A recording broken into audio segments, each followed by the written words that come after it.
একটু কালো জিরে ফোড়ন দিলে মাছের ঝালে খুব সুন্দর একটা গন্ধ আসে। আর সর্ষে বাটাটা সব একসঙ্গে দিতে নেই। আচ্ছা, মানে রেখে রেখে দিতে হয়। প্রথমটা দিয়ে লঙ্কা হলুদ ফুটিয়ে নেবো, নিয়ে লাস্টে একটু দিলে সর্ষে সর্ষে গন্ধটা ভালো লাগে। আচ্ছা, এখন দেওয়া হলো হলুদ আর লঙ্কাটা অল্প দেবো,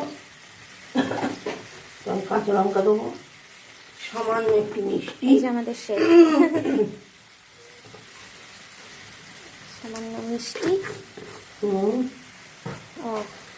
আর নামাবার আগে আগে কাঁচা লঙ্কা চিড়ে চিড়ে। শেফ একটু দেখি মুখটা। না না, শেফের অবস্থা এখন খুব খারাপ।